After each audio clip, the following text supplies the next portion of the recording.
Hello everyone, welcome back to world of learning. ഇന്ന് നമ്മൾ വീഡിയോയിൽ ഡിസ്കസ് ചെയ്യാൻ പോകുന്നത് ഈ കഴിഞ്ഞ വർഷത്തെ USS ക്വസ്റ്റ്യനിലെ ഇംഗ്ലീഷിൻ്റെ ക്വസ്റ്റ്യൻസും അതിൻ്റെ ആൻസേഴ്സും എക്സ്പ്ലനേഷനുമാണ്. അപ്പം ഇനി എക്സാം എഴുതാൻ പോകുന്നവർ നിർബന്ധമായിട്ടും ഈ വീഡിയോ കാണുക. അത് നിങ്ങൾക്ക് നല്ല യൂസ്ഫുൾ ആയിരിക്കും.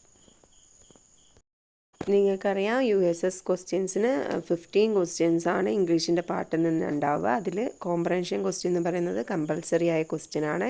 അപ്പോൾ ഫസ്റ്റത്തേത് നമുക്ക് നോക്കാം. Questions 1 to 4.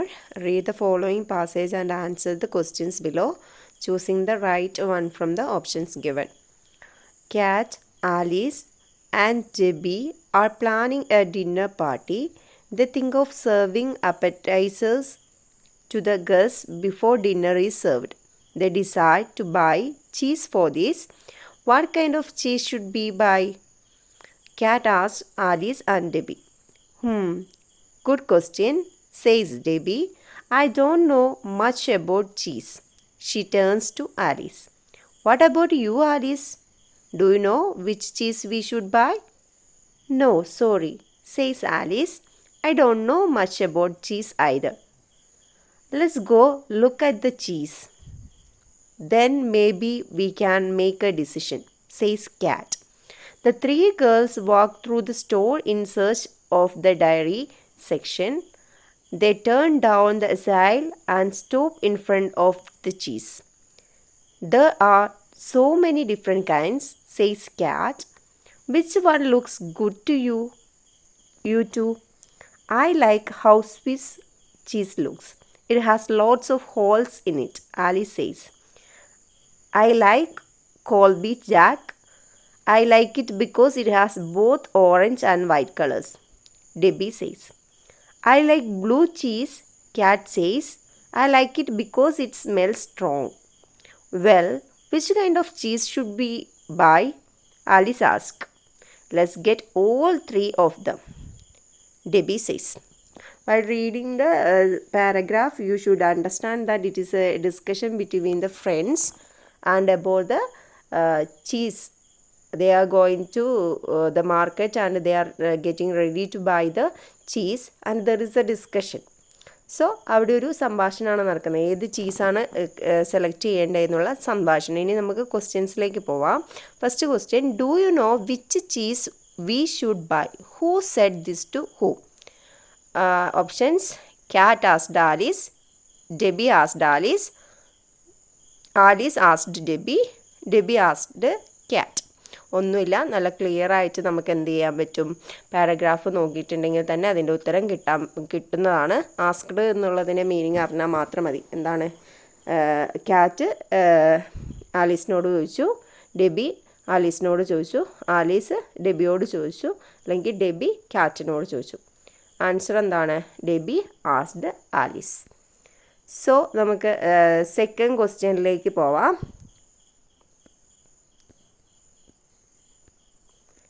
Second question, pick out the word that means a narrow walkway that people can walk along. Example: sale, dairy, hole, appetizer. ഇവിടെ നിങ്ങൾക്ക് കറക്റ്റ് വേർഡ് മീനിങ് സെയിലിൻ്റെത് അറിയില്ലെങ്കിൽ ഒരു പ്രശ്നമില്ല. കാരണം നമുക്ക് ബാക്കി 3 ഓപ്ഷൻസ്, അപ്പറ്റൈസർ എന്താണെന്നുള്ളത് കൃത്യമായിട്ട് അറിയാം, ഹോൾ എന്താണെന്നുള്ളത് കൃത്യമായിട്ട് അറിയാം, ഡയറി എന്താണെന്നുള്ളത് കൃത്യമായിട്ട് അറിയാം. അപ്പോൾ ആ 3 ഓപ്ഷൻസ് ക്ലിയർ ആയിട്ട് കട്ട് ചെയ്താൽ തന്നെ നമുക്ക് എ ഓപ്ഷനാണ് കറക്റ്റ് എന്നുള്ളത് കിട്ടും. അങ്ങനെ ഒരു എന്ത് ചെയ്യുക, നെഗറ്റീവ് അല്ലെങ്കിൽ വരാൻ ചാൻസ് ഇല്ലാത്തതിനെ സ്കിപ്പ് ചെയ്ത് കളഞ്ഞും ഈസി ആയിട്ട് നമുക്ക് കറക്റ്റ് ആൻസർ USSന് കണ്ടുപിടിക്കാവുന്നതാണ്. ഇനി third question, why did the girls plan to buy cheese? എന്തുകൊണ്ടാണ് അവർ ചീസ് വാങ്ങാനായിട്ട് തീരുമാനിച്ചത്? They did not know much about cheese. Option B, they had orange and white colours. C, they wanted to serve it as an appetiser. D, they were of many kinds. ക്ലിയറായ ഉത്തരമാണ് option C, they wanted to serve it as an appetiser. അതൊരു അപ്പറ്റൈസറായിട്ട് കൊടുക്കാൻ വേണ്ടിയിട്ടാണ് അവർ cheese വാങ്ങാനായിട്ട് തീരുമാനിച്ചത്. Fourth question, what is the peculiarity of Colby Jack cheese? ഇവിടെ തന്നെ പറഞ്ഞിട്ടുണ്ട്, I like Colby Jack. I like it because it has both orange and white colours. Clear ആയിട്ട് സെൻറ്റൻസ് വായിച്ചിട്ടുണ്ടെങ്കിൽ തന്നെ നമുക്ക് അതിൻ്റെ ഉത്തരം കിട്ടും. Option D, it has both orange and white colours. നിങ്ങൾക്ക് സുഖമായിട്ട് തന്നെ 4 മാർക്ക് കൃത്യമായിട്ട് മനസ്സിരുത്തി പാരഗ്രാഫ് വായിച്ചാൽ സുഖമായിട്ട് അറ്റൻഡ് ചെയ്യാൻ വേണ്ടി പറ്റുന്നതാണ്. Then questions 5 to 12. Pick out the right answer from the options given. Fifth question. The trees laughed in the wind. Is an example of dash. Poetic devices ആണ് നമ്മൾ പഠിക്കുന്നുണ്ട്. അലിട്രേഷനും അസോണൻസും അതുപോലെ തന്നെ സിമിലി, മെറ്റഫോർ, ഹൈപ്പർബോൾ, പേഴ്സോണിഫിക്കേഷൻ ഒക്കെ നമ്മൾ പഠിക്കുന്നുണ്ട്. അപ്പോൾ ഇവിടെ പേഴ്സോണിഫിക്കേഷൻ്റെ എക്സാമ്പിളാണ് ദ ട്രീ ലാഫ്ഡ്. അതായത് പേഴ്സോണിഫിക്കേഷൻ എന്ന് പറഞ്ഞിട്ടുണ്ടെങ്കിൽ ഒരു ഹ്യൂമൻ ക്വാളിറ്റി, അതായത് ചിരിക്കുക എന്നൊക്കെ പറയുന്നത് ഹ്യൂമൻ ക്വാളിറ്റി അല്ലേ, ആ ഒരു ഹ്യൂമൻ ക്വാളിറ്റിയെ ഹ്യൂമൻ അല്ലാത്ത ഒരു കാര്യത്തിനോട് താരതമ്യപ്പെടുത്തുക. അതായത് ഇപ്പോൾ ട്രീസ്, മരം എന്ന് പറയുന്നത് ഹ്യൂമൻ അല്ലാത്ത ഒരു കാര്യമാണ്, അതിനോട് ഹ്യൂമൻ ക്വാളിറ്റീനെ കമ്പയർ ചെയ്യുക. The trees laughed. മനസ്സിലായല്ലേ? അപ്പോൾ അടുത്ത question. Either of the 2 candidates dash eligible. അതിൽ ഏതാണ് ഓപ്ഷൻ വരിക? ഏത് ഓക്സിലറി വെർബാണ് കറക്റ്റായിട്ട് വരിക എന്നുള്ളതാണ് ക്വസ്റ്റ്യൻ. അതിൽ 6 എന്നുള്ളത് ഓക്സിലറി വെർബാണ് ആൻസറായിട്ട് വരിക. ഇതിൽ ഏതെങ്കിലും either of the 2 candidates are eligible. Okay. Then 7th question. The phrasal verb of extinguish is. നമ്മൾ ഒരുപാട് phrasal verbs പഠിക്കേണ്ടതുണ്ട്. ഇതിൽ പുട്ട് ഔട്ട് എന്നുള്ളതാണ് എക്സ്റ്റിങ്ക്യൂഷിൻ്റെ കറക്റ്റായ phrasal verb. Then 8th question. The school meals should be dashed to meet the nutritional needs of the children.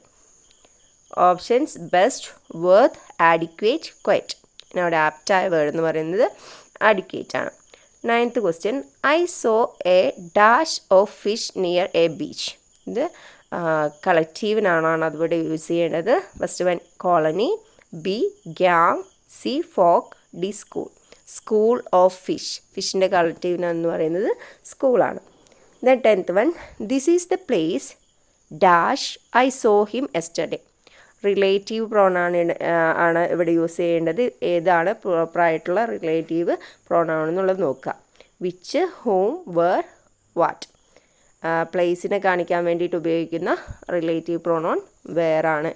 ഞാൻ അവനെ കണ്ട സ്ഥലം ഇതാണ് ഞാൻ അവനെ കണ്ട സ്ഥലം. അപ്പോൾ വേറെ എന്നുള്ളതാണ് relative pronoun. Okay. I have known her dash 5 years and we have been friends dash then. ഇവിടെ ഫോറിൻ്റെയും സിൻസിൻ്റെയും യൂസേജ് ആണ്.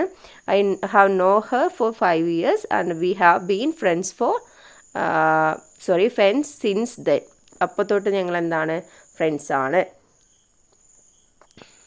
Then 12th question. She is very good at studies and dash she is not very polite. പക്ഷേ എന്താണ്, ഒരു നല്ല quality പറഞ്ഞു, അത് കഴിഞ്ഞിട്ട് ഒരു നെഗറ്റീവായിട്ട് ക്വാളിറ്റി പറയുമ്പോൾ നമ്മളവിടെ ഉദ്ദേശിക്കുന്നത് എന്താണ്? However. Okay. However she is not very polite. Okay. Then 13th question. 13th question എന്ന് പറയുന്നതും read the following lines and answer the questions that follows choosing the right answer from the options given below. പിന്നെ ഒരു poem തന്നിട്ട് അതുമായിട്ട് relate ചെയ്ത questions ആണ്. അപ്പോൾ ആ പോയം നമുക്ക് വായിക്കാം. Earth. How beautiful you are earth and how sublime. How perfect your obedience to the light and how the noble is your submission to the sun. I have walked over your plains, I have climbed your stony mountains, I have descended into your valleys, I have entered into your caves. On the plains I have discovered your dreams, on the mountains I have admired your splendid presence, and in the valleys I have observed your tranquility. In the caves I have touched your mysteries. Khalil ജിബ്രാൻ്റെ വളരെ beautiful ആയിട്ടുള്ളൊരു പോയാണ് കൊടുത്തിരിക്കുന്നത്. ഇനി അതിൻ്റെ അകത്തു നിന്നുള്ള comprehension question ആയിരിക്കും ചോദിച്ചിട്ടുണ്ടാവുക. 13th question. What is the speaker's attitude toward earth in the poem? Indifference, displeasure, revenge and admiration, fear and apprehension. ഇവിടെ എന്താണ്? ആ എർത്തിൻ്റെ ക്വാളിറ്റിയെ പറ്റിയാണ് അദ്ദേഹം വാഴ്ത്തിപ്പാടുകയാണ് അല്ലേ. അപ്പോൾ അവിടെ എന്താണ്? റിവെൻസ് ആൻഡ് അഡ്മിറേഷൻ എന്നുള്ളതാണ് correct answer. What does the speaker do in the caves according to the poem? എന്താ കേവ്സിൽ എന്താണ് ചെയ്യാന്നുള്ളത് ലാസ്റ്റ് ഉണ്ട്.